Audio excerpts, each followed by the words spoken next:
آج جو ہم پریشانی اور اس کا علاج مختلف طریقوں سے کرتے ہیں، جب تک اس پر قوم اور امت مجتمع نہیں ہوگی اس بات پر. حضرت شیخ الہند رحمۃ اللہ علیہ، مولانا محمود حسن صاحب رحمۃ اللہ علیہ کو مالٹا میں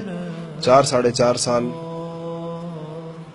قید میں اپنی عمر کے بالکل آخری مرحلے میں یکسوئی کے ساتھ مسلمانوں کے احوال پر غور کرنے کا موقع ملا. اور ان کا معاملہ یہ تھا کہ ان کے سامنے پورا عالم اسلام تھا. ان کے شاگرد انہوں نے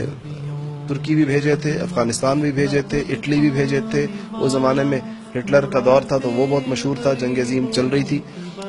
جرمنی بھی بھیجے تھے. پوری دنیا میں ان کے شاگرد گئے تھے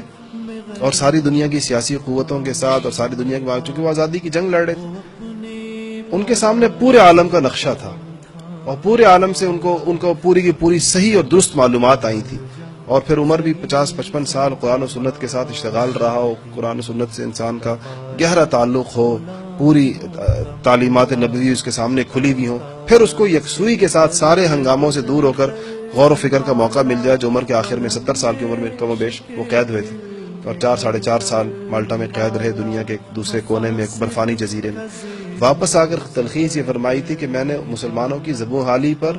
اور ان کی تباہ حالی کے اسباب پر غور کیا ہے، اور میں اس نتیجے پر پہنچا ہوں کہ 2 چیزیں بنیادی طور پر اس کی وجہ ہے کہ آج مسلمان پوری دنیا میں کیوں پٹ رہے ہیں اور کیوں مقہور ہیں، کیوں وہ مظلوم ہیں. ایک یہ آپس کے اختلافات کا جو مسلمانوں کے درمیان ہے، اور دوسرا قرآن پاک سے دوری کا. یہ 2 چیزیں ہیں کہ مسلمانوں نے قرآن کو چھوڑ دیا، قرآن کو پڑھنا، اس کی تعلیمات، اس پر عمل کرنا، اس کے پیغام کو سمجھنا، کیونکہ یہی تو چیز ہے. دیکھیں اگر ہم قرآن کے علاوہ شخصی آراء پر چلنا شروع ہو جائیں تو میں ایک بات کہوں گا، آپ دوسری بات کہیں گے، تیسرا بندہ تیسری بات کہے گا، اتفاق کیسے ہوگا؟ اسی لیے اللہ تعالیٰ نے ایک ایسی کتاب دی کہ اس پر اتفاق ہوگا. یہ وہ کتاب ہے جو جوڑے گی اور اس کی تعلیمات کو جو مسلمان پکڑیں گے مضبوط. دوسرا فرمایا کہ آپس کے اختلافات، چھوٹے چھوٹے ٹکڑے اور چھوٹی چھوٹی جماعتیں، تحزب کہتے ہیں عربی میں، حزب کہتے ہیں جماعت کو، تحزب کہتے ہیں چھوٹے چھوٹے ٹکڑوں میں بٹنا. یہ بڑا مذموم کام ہے،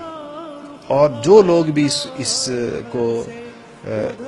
اس محنت میں ہوتے ہیں مسلمانوں کو تقسیم کرنے کے، چاہے وہ تقسیم مذہب کے نام پر ہو،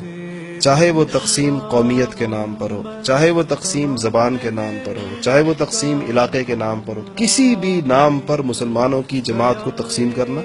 اور ان کو جدا شناختیں دینا، ان کو جدا نام دینا کہ تم اس بنیاد پر پہچانے جاؤ، تم اس بنیاد پر پہچانے جاؤ، تم اس بنیاد پر پہچانے جاؤ،